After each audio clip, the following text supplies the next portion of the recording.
الحمد لله الذي هدانا لهذا وما كنا لنهتدي لولا أن هدانا الله والصلاة والسلام على أشرف رسل الله وعلى آله وصحابه الفائزين برضا الله أما بعد أعوذ بالله من الشيطان الرجيم بسم الله الرحمن الرحيم هم وأزواجهم في ظلال على الأرائك متكئون لهم فيها فاكهة ولهم ما يدعون.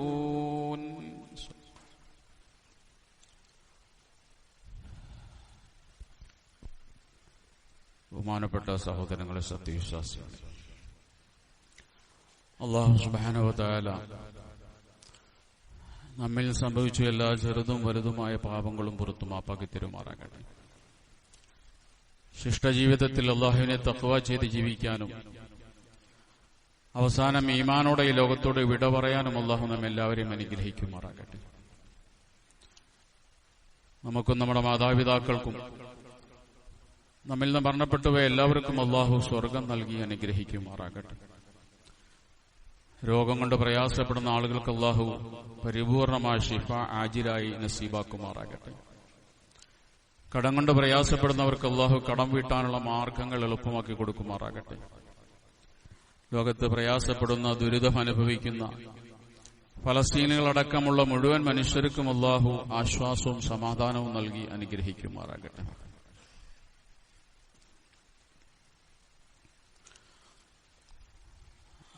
ഖായിദ മില്ലത്ത് മുഹമ്മദ് ഇസ്മായിൽ സാഹിബിന്റെ പേരക്കുട്ടി വിവാഹിതയായി. പക്ഷേ ആ കല്യാണത്തിന് അദ്ദേഹത്തിന്റെ ഏറ്റവും അടുത്ത സുഹൃത്തും സഹപ്രവർത്തകനും അദ്ദേഹത്തിന്റെ ആത്മമിത്രമെന്ന് വിശേഷിപ്പിക്കപ്പെടാവുന്ന സയ്യിദ് അബ്ദുറഹ്മാൻ ബാഫക്കി തങ്ങളെ ക്ഷണിച്ചില്ല.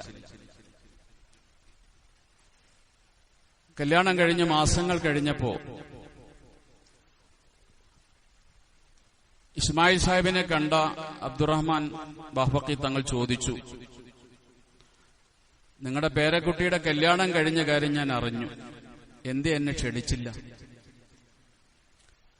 എന്നെ എന്തുകൊണ്ട് ക്ഷണിച്ചില്ല എന്ന ചോദ്യത്തിന് ഖായിദ മില്ലത്ത് പറഞ്ഞ മറുപടി, നബി സല്ലല്ലാഹു അലൈഹി വസല്ലമയുടെ മകൾ ഫാത്തിമ ബീവിയെ കല്യാണം കഴിച്ചല്ലോ, അതിന് എത്ര പേരെ ക്ഷണിച്ചു? ഈ ചോദ്യത്തിന് മുന്നിൽ അബ്ദുറഹ്മാൻ ബാഫക്കി തങ്ങൾ മറുപടി പറയാനില്ലാതെ നിശ്ചലനായി പോയി എന്നാണ്. തന്നെ കല്യാണം വിളിക്കാത്തുള്ള പരിഭവം തന്റെ സുഹൃത്തിനോട് പറയുമ്പോൾ പ്രവാചകന്റെ പുത്രിയുടെ കല്യാണം ചൂണ്ടിക്കാട്ടിയിട്ടാണ് ചോദിക്കുന്നത്, അന്ന് എത്ര പേരെ ക്ഷണിച്ചു? അതിനർത്ഥം നമ്മൾ മാതൃകയാക്കേണ്ടത് പ്രവാചകനെയല്ലേ? അത് കാര്യമായ ആളുകളെ ഒന്നും ക്ഷണിക്കാതെ നടത്തിയൊരു കല്യാണമല്ലേ? അപ്പൊ എന്റെ ഒരു പേരക്കുട്ടിയുടെ കല്യാണം നടത്തുന്നതിന് ഞാൻ എന്തിനാ അങ്ങേ ക്ഷണിക്കുന്നത് എന്ന ഒരു ചോദ്യമാണ് ഖായിദ മില്ലത്ത് ബാഫക്കി തങ്ങളോട് ചോദിച്ചത്. പരിശുദ്ധ ഇസ്ലാം നമുക്ക് നിശ്ചയിച്ചു തന്ന ചില ആരാധനകൾ, അതിനകത്ത് ആഘോഷത്തിന്റെ ഒരു ഭാഗം കൂടിയുണ്ട്. ഉദാഹരണത്തിന് പെരുന്നാളിൽ ആരാധനയുമുണ്ട്, ആഘോഷവുമുണ്ട്. പെരുന്നാൾ നമസ്കാരം എന്നുള്ളത് ആരാധനയാകുമ്പോൾ നമസ്കാരം കഴിഞ്ഞ് നാം പിന്നീട് ആഘോഷത്തിലേക്ക് ബന്ധപ്പെടുകയാണ്. വിഭവസമൃദ്ധമായ ഭക്ഷണങ്ങൾ, ബന്ധു വീടുകളിൽ സൗഹൃദ സന്ദർശനങ്ങൾ, ഇങ്ങനെയുള്ള ഇസ്ലാം അനുവദിച്ച ആഘോഷങ്ങൾ കൂടി കൂടുമ്പോഴാണ് പെരുന്നാൾ പൂർത്തിയാകുക. ഇതുപോലെയാണ് കല്യാണവും. അതിനകത്ത് നിക്കാഹ് എന്ന് പറയുന്ന ഇബാദത്തുണ്ട്. അതുപോലെ തന്നെ ആഘോഷവുമുണ്ട്. വിവാഹം ഒരു ആഘോഷം തന്നെയാണ്. ഇസ്ലാം അനുവദിച്ച പരിധിക്കുള്ളിൽ നിന്നുകൊണ്ടുള്ള ആഘോഷങ്ങൾ കൂടി ഉണ്ടാകുമ്പോഴാണ് ഒരു നിക്കാഹിന്, ഒരു കല്യാണത്തിന് പരിപൂർണത ഉണ്ടാകുക. ഒരിക്കൽ റസൂലുള്ളാഹി സ്വല്ലല്ലാഹു അലൈഹി വസല്ലം ആയിഷ ബിയോട് ചോദിക്കുന്നുണ്ട്, ഒരു അൻസാരിയായ ഒരു സഹാബി വിവാഹം കഴിക്കുകയാണ്. അദ്ദേഹത്തിന്റെ അടുക്കലേക്ക് പുതുമണവാട്ടി എങ്ങനെ യാത്രയാക്കുമ്പോൾ ആയിഷ ബിയോട് ചോദിച്ചു, ആ പുതുപെണ്ണിന്റെ കൂടെ നിങ്ങൾക്ക് ദഫ് മുട്ടാൻ വേണ്ടി കുറച്ച് പെൺകുട്ടികളെ വിട്ടുകൂടെ? ദഫ് മുട്ടുന്ന പെൺകുട്ടികളൊന്നുമില്ലേ എന്ന് ചോദിക്കുന്നുണ്ട്. അപ്പോൾ ആയിഷ റളിയല്ലാഹു അൻഹ പറഞ്ഞു, ഇല്ല. അപ്പൊ പ്രവാചകൻ ദഫ് മുട്ടാൻ വേണ്ടി പെൺകുട്ടികളെ ഏർപ്പാടാക്കാൻ വേണ്ടി പറയുന്നുണ്ട്. ആയിഷ ബി ചോദിക്കുന്നുണ്ട്, ആ കുട്ടികൾ എന്ത് പാട്ട് പാടണം നബിയെ? ഈ വധുവിനെ യാത്രയാക്കുമ്പോൾ, വരന്റെ വീട്ടിലേക്ക് യാത്രയാക്കുമ്പോൾ എന്ത് പാട്ടാണ് ആ പെൺകുട്ടികൾ പാടേണ്ടത്? അപ്പോൾ പ്രവാചകൻ സല്ലല്ലാഹു അലൈഹി വസല്ലം ഒരു പാട്ട് പഠിപ്പിച്ചു കൊടുക്കുന്നുണ്ട്. ഞങ്ങളിതാ വരുന്നു, നിങ്ങൾ ഞങ്ങളെ സ്വാഗതം ചെയ്യണം, ഞങ്ങൾ നിങ്ങളെയും സ്വാഗതം ചെയ്യും. ഈത്തപ്പഴമില്ലാതിരുന്നെങ്കിൽ, ഗോതമ്പില്ലാതിരുന്നെങ്കിൽ നിങ്ങളുടെ ഈ യുവതികൾ തടിവെക്കുമായിരുന്നില്ല എന്ന് തുടങ്ങുന്ന ഒരു 4-5 വരി വരുന്ന ഒരു അറബി കവിത. ഇത് പാടി ദഫ് മുട്ടി നിങ്ങൾ ഈ പെണ്ണിനെ അങ്ങോട്ട് യാത്രയാക്കൂ എന്ന് പ്രവാചകൻ സല്ലല്ലാഹു അലൈഹി വസല്ലം നിർദ്ദേശിക്കുന്നുണ്ട്. ആമിർ ബിൻ സഅദ് റളിയല്ലാഹു അൻഹു പറയാണ്, ഞാൻ ഒരിക്കലും ഒരു കല്യാണത്തിന് ചെന്നു. ആ കല്യാണ സദസ്സിൽ പെൺകുട്ടികൾ പാട്ട് പാടുന്നുണ്ട്. എനിക്ക് അത്ഭുതം തോന്നി. ഞാൻ അവിടെ ഇരുന്ന 2 പ്രമുഖരായ സഹാബാക്കളോട് ചോദിച്ചു, നിങ്ങളുടെ സാന്നിധ്യത്തിലാണോ ഇതിവിടെ നടക്കുന്നത്? നിങ്ങൾ ബദറിൽ പങ്കെടുത്ത ആളുകളല്ലേ? ബദരീങ്ങളായ 2 സഹാബാക്കളുടെ മുന്നിൽ വെച്ചാണോ ഈ കല്യാണ വീട്ടിൽ പാട്ട് പാടുന്നത് എന്ന് ആമിർ ബിൻ സഅദ് റളിയല്ലാഹു അൻഹു ചോദിച്ചപ്പോൾ അവര് പറഞ്ഞു, നിനക്ക് വേണമെങ്കിൽ ഇവിടെ ഇരുന്നത് ആസ്വദിക്കാം, അല്ലെങ്കിൽ പോകാം. നബി സല്ലല്ലാഹു അലൈഹി വസല്ലം കല്യാണ സദസ്സുകളിൽ ഇത് ഞങ്ങൾക്ക് അനുവദിച്ചിട്ടുണ്ട് എന്ന് പറഞ്ഞ ബദരീങ്ങളായ സഹാബാക്കൾ 2 പേരും ആ കല്യാണ സദസ്സിൽ ഇരുന്ന് ആ പാട്ട് ആസ്വദിക്കുകയാണ്. അപ്പൊ പരിശുദ്ധ ഇസ്ലാം വിവാഹത്തെ നിക്കാഹ് എന്ന് പറയുന്ന ഒരു ആരാധനയിൽ മാത്രം ഒതുക്കാൻ പറയുന്നില്ല. അതിലുപരിയായി വിവാഹത്തിന്റെ ഭാഗമായുള്ള ആഘോഷം, പരിധിക്കും പരിമിതിക്കുള്ളിൽ നിന്നുകൊണ്ടുള്ള ആഘോഷങ്ങളെ പരിശുദ്ധ ഇസ്ലാം അനുവദിച്ചിട്ടുണ്ട്. പക്ഷെ ഈ ആഘോഷങ്ങൾ അതിരുവിടുമ്പോൾ അവിടെ സംഭവിക്കുന്നത് ആ ഇബാദത്തിലുള്ള ബർക്കത്ത് നഷ്ടപ്പെടുന്നു എന്നുള്ളതാണ്. പെരുന്നാളിന്റെ ആഘോഷങ്ങൾ അതിരുവിടുമ്പോൾ പെരുന്നാളിന്റെ ബർക്കത്ത് നഷ്ടപ്പെടും. നിക്കാഹിന്റെ ആഘോഷങ്ങൾ അതിരുവിടുമ്പോൾ ആ നിക്കാഹിന്റെ ബർക്കത്ത് നഷ്ടപ്പെടും. ബർക്കത്ത് നഷ്ടപ്പെട്ടാൽ പിന്നെ എന്താണ് സംഭവിക്കുക? ആ വൈവാഹിക ജീവിതം സന്തോഷകരമായിട്ട് മുന്നോട്ടു പോകില്ല. അത് മാസങ്ങളുടെ, വർഷങ്ങളുടെ ഇടയിൽ അത് അവസാനിക്കും. അല്ലെങ്കിൽ അസ്വാരസ്യങ്ങൾ ഉണ്ടായി പൊരുത്തപ്പെടാൻ പറ്റാത്ത ദാമ്പത്യമായി തീരും. ഇതിന്റെ കാരണം വിവാഹം കഴിഞ്ഞ് മാസങ്ങൾ കഴിഞ്ഞുണ്ടായൊരു കാരണമല്ല. നമ്മൾ മനസ്സിലാക്കുന്നത് എങ്ങനെയാണ്? ഇപ്പോൾ ഇവര് തമ്മിൽ ചില പ്രശ്നങ്ങൾ തുടങ്ങിയത് അങ്ങനെയല്ല. ഈ ദാമ്പത്യ ജീവിതത്തിന്റെ പ്രശ്നങ്ങൾ ആരംഭിച്ചത് കല്യാണ സദസ്സിൽ നിന്നാണ്. അന്ന് ഈ നിക്കാഹിൽ ഉണ്ടായിരിക്കേണ്ട ബർക്കത്ത് പടച്ചെന്ന് പറയാൻ എടുത്തു കളഞ്ഞു. ആഘോഷങ്ങൾ അതിരുവിട്ടപ്പോൾ അള്ളാഹു ആ നിക്കാഹിൽ നിന്നും ബർക്കത്ത് എടുത്തു കളഞ്ഞു. അതാണ് പ്രശ്നം. ബർക്കത്ത് എന്നുള്ളത് ഏതൊരു കാര്യത്തിലും വളരെ പ്രധാനമാണ്. ഒരു കാര്യത്തിൽ നിന്ന് അള്ളാഹു അതിന്റെ ബർക്കത്ത് എടുത്തു കളഞ്ഞാൽ പിന്നെ ആ കാര്യം കൊണ്ടൊരു പ്രയോജനം നമുക്ക് ലഭിക്കില്ല. ബർക്കത്ത് എന്ന് പറഞ്ഞാൽ സുബൂത്തുൽ ഖൈരി ഫി ശൈഇ വ ദവാമുഹു എന്നാണ് ബർക്കത്തിനെ നിർവചിച്ചിട്ടുള്ളത്. ഒരു കാര്യത്തിൽ പടച്ചതമ്പുരാന്റെ ഭാഗത്തു നിന്നുള്ള നന്മ ഉണ്ടാകുക, ആ നന്മ നിലനിൽക്കുക, ഇതാണ് ബർക്കത്ത്. ഏതൊരു കാര്യത്തിലും പടച്ചതമ്പുരാൻ അതിൽ ഖൈർ ചെയ്യുകയും ആ ഖൈറിനെ അള്ളാഹു നിലനിർത്തുകയും ചെയ്തില്ലെങ്കിൽ ആ കാര്യം മനുഷ്യന് ഇരുലോകത്തും പ്രയോജനമില്ലാത്ത അവസ്ഥയിലായിത്തീരും. ദുനിയാവിലും അതുകൊണ്ട് പ്രയോജനം ഉണ്ടാവില്ല, ആഖിറത്തിലും അതുകൊണ്ട് പ്രയോജനം ഉണ്ടാവില്ല. അതുകൊണ്ട് ഏതൊരു കാര്യത്തിലും മനുഷ്യന് വേണ്ടത് ബർക്കത്താണ്. അതുകൊണ്ടാണല്ലോ സയ്യിദുനാ ഉമർ ഇബ്നുൽ ഖത്താബ് റളിയല്ലാഹു അൻഹു പറയാറുണ്ടായിരുന്നു, ഞാൻ അള്ളാഹുവിനോട് റിസ്ക് ചോദിക്കാറില്ല. കാരണം റിസ്ക് പടച്ചോൻ നിശ്ചയിച്ചതാണ്. ഇനി അത് കൂട്ടിച്ചോദിച്ചിട്ട് കാര്യമില്ല. അതെത്ര വേണമെന്ന കാര്യം മാതാവിന്റെ ഗർഭാശയത്തിൽ വെച്ച് 4-ാം മാസം പടച്ചോൻ തീരുമാനിച്ചിട്ടുണ്ട്. അതിൽ നിന്ന് ഒരു മണി പോലും കൂട്ടിച്ചോദിച്ചാൽ കിട്ടൂല. അതുകൊണ്ട് ഞാൻ റിസ്ക് പടച്ചോനോട് ചോദിക്കാറേ ഇല്ല. ഞാൻ ചോദിക്കാറുള്ളത് റിസ്കിലെ ബർക്കത്താണ്. അതാണ് ചോദിക്കേണ്ടത് നമ്മളും. എന്റെ റിസ്കിൽ നീ ബർക്കത്ത് ചെയ്യണേന്ന് പടച്ചോനോട് പ്രാർത്ഥിക്കുക. ബർക്കത്തില്ലെങ്കിൽ റിസ്ക് കൊണ്ട് പ്രയോജനം ഉണ്ടാവില്ല. ആ റിസ്ക് ഒരു തരത്തിലും മനുഷ്യന് ഉപകാരപ്പെടില്ല. അതുകൊണ്ട് ബർക്കത്തുള്ള കുറച്ച്, അതാണ് ബർക്കത്തില്ലാത്ത കൂടുതലിനേക്കാൾ മനുഷ്യന് വേണ്ടത്. മാസാവസാനം ശമ്പളം കിട്ടുമ്പോ മരുന്ന് വാങ്ങേണ്ട അവസ്ഥയൊന്നും വീട്ടിലില്ല. ആർക്കും കടം കൊടുക്കാനുമില്ല. അൽഹംദുലില്ലാ, അതൊരു ബർക്കത്തുള്ള പൈസയാണ്. അത് മിച്ചം വരുന്നുണ്ട്, അത് ബാലൻസ് വരുന്നുണ്ട്. ഇങ്ങനെ നമ്മുടെ വരുമാനത്തിൽ, നമ്മുടെ റിസ്കിൽ ബർക്കത്ത് നിലനിർത്താൻ കഴിയുക എന്നുള്ളിടത്താണ് നമ്മൾ വിജയിക്കുക.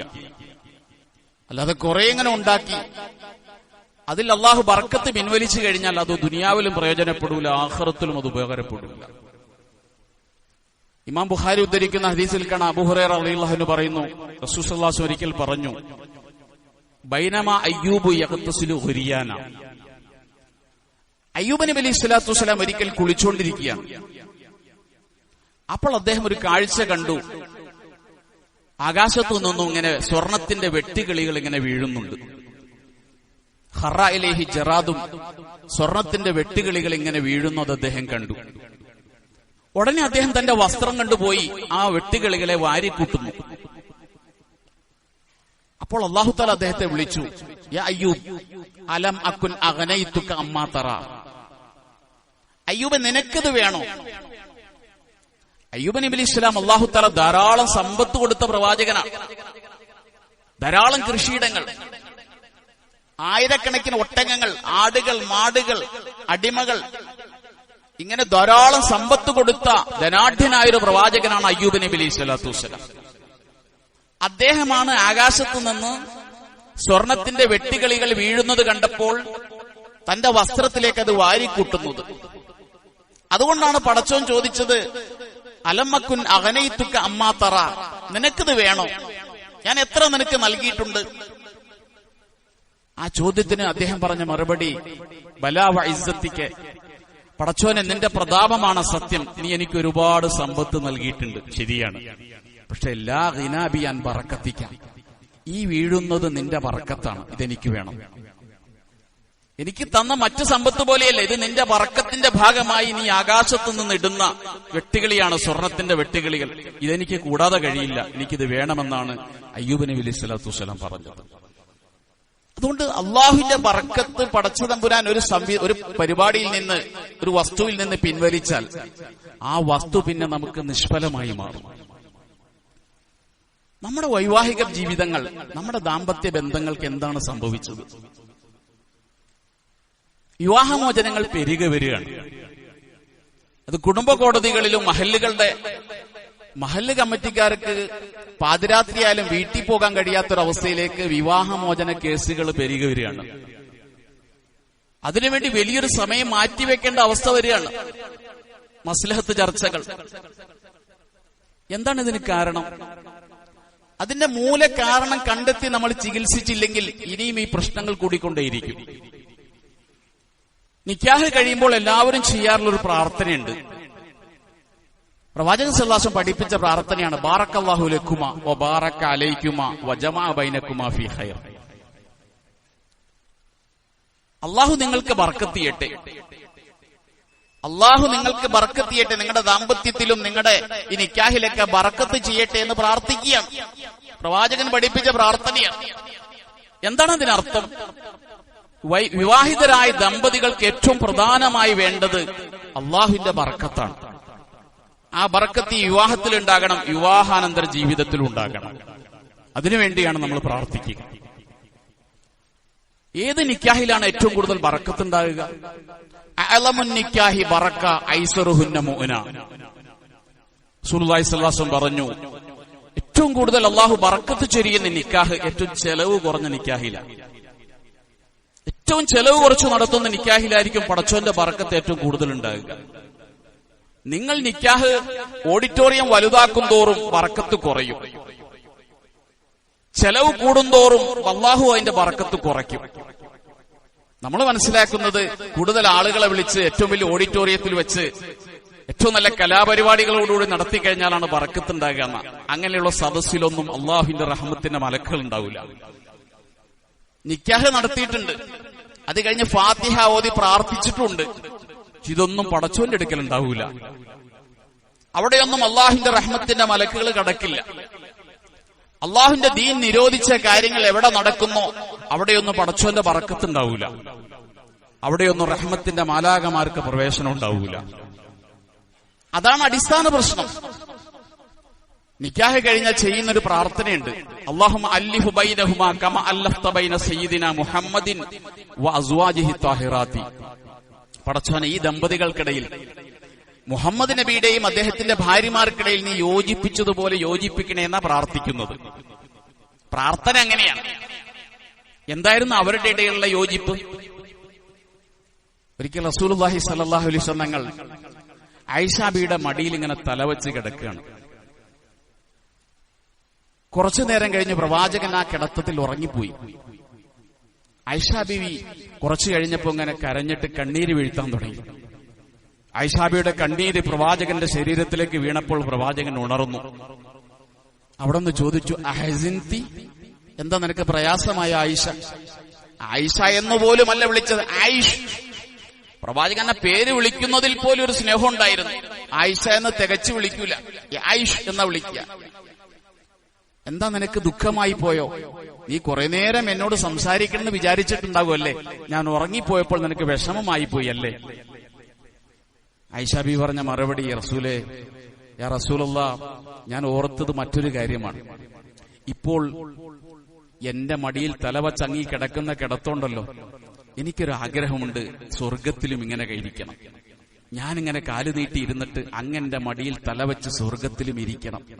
അതിന് കഴിയുമോ എന്ന് ഓർത്തിട്ടാ ഞാൻ കരഞ്ഞത് എന്ന് ആയിഷ റളിയല്ലാഹു തആല അൻഹാ റസൂൽ സ്വല്ലല്ലാഹു അലൈഹി വസല്ലമയോട് മറുപടി പറയുന്നുണ്ട്. ഇങ്ങനെ യോജിപ്പിക്കാനാണ് നമ്മൾ ദുആറിക്കുന്നത്. ഈ ദുആയിരുന്നിട്ടും മാസങ്ങൾ കഴിയുമ്പോ അവർ തമ്മിൽ തലാഖിന് വേണ്ടി ആവശ്യപ്പെട്ട് പരാതിയുമായി വരികയാണ്. എന്താണ് കുഴപ്പം? കുഴപ്പം നിക്കാഹിലെ പ്രശ്നമാണ്. ചില നിക്കാഹുകൾ കഴിയുമ്പോൾ നമുക്കെല്ലാം ബോധ്യപ്പെടും, എനിക്ക് തോന്നാറുണ്ട് ഇത് മുന്നോട്ട് പോകാൻ സാധ്യതയില്ല. പക്ഷെ അത് പറയാൻ പറ്റൂലല്ലോ. ചില നിക്കാഹിന്റെ സദസ്സുകൾ കണ്ടാൽ നമുക്ക് തന്നെ ബോധ്യപ്പെടും. കാരണം ആ സദസ്സിൽ ഒരു റഹ്മത്തിന്റെ മലക്ക് പോലും വന്നിട്ടുണ്ടാവില്ല. അത്ര മലീമസമായിരിക്കും, അത്ര വൃത്തികെട്ടതായിരിക്കും ആ നിക്കാഹിന്റെ സദസ്സുകൾ. എന്നിട്ട് നിക്കാഹ് കഴിഞ്ഞ് മുഹമ്മദ് നബിയുടെയും ഭാര്യമാരുടെയും യോജിപ്പിച്ചതുപോലെ യോജിപ്പിക്കാൻ പറഞ്ഞാൽ പടച്ചോൻ യോജിപ്പിക്കൂല. ആദമിന്റെ ഹവ്വയുടെ ഇടയിൽ യോജിപ്പിച്ചതുപോലെ യോജിപ്പിക്കാനാ പറയുക. അങ്ങനെയാണ് ദുആ ചെയ്യുക. എങ്ങനെയാണ് ആദമും ഹവ്വയും യോജിച്ചത്? അല്ലാഹു സുബ്ഹാനഹു വ തആല ആദമിനെയും ഹവ്വയെയും സ്വർഗത്തിൽ നിറക്കി. അവർ സ്വർഗത്തിൽ വെച്ച് വിവാഹം കഴിച്ചിട്ടുണ്ട്. വിവാഹം കഴിഞ്ഞാണ് വിട്ടത്. പക്ഷേ ആദമും ഹവ്വയും സ്വർഗത്തിൽ വെച്ച് ഇണചേർന്നിട്ടില്ല. അവർ ഇണചേർന്നത് ഭൂമിയിൽ വന്നിട്ടാണ്. എന്തുകൊണ്ട്? എങ്ങനെ ഒരു സ്ത്രീയും പുരുഷനും ഇണചേരണമെന്ന് അവരെ പഠിപ്പിച്ചിട്ടില്ല. മനുഷ്യനെ എല്ലാ കാര്യങ്ങളും പഠിപ്പിച്ചാലേ മനുഷ്യൻ അറിയൂ. ഇതും പഠിപ്പിച്ചിട്ടാണ് മനുഷ്യൻ അറിഞ്ഞത്. അത് പഠിപ്പിച്ചത് ഭൂമിയിൽ വെച്ചിട്ടാണ്. അറഫ മൈതാനിയിൽ വെച്ച് ആദമും ഹവ്വയും തമ്മിൽ തിരിച്ചറിഞ്ഞു. അവിടെ ജിബ്രീൽ അലൈഹിസ്സലാത്തു വസ്സലാം ഇറങ്ങി. എങ്ങനെ ഒരു സ്ത്രീയും പുരുഷനും തമ്മിൽ ശാരീരിക ബന്ധം പുലർത്തണമെന്ന്, ഭാര്യ ഭർത്തൃബന്ധം എങ്ങനെയായിരിക്കണമെന്ന് ജിബ്രീൽ അലൈഹിസ്സലാത്തു വസ്സലാം അവിടെ വെച്ച് പഠിപ്പിച്ചു കൊടുക്കുന്നുണ്ട്.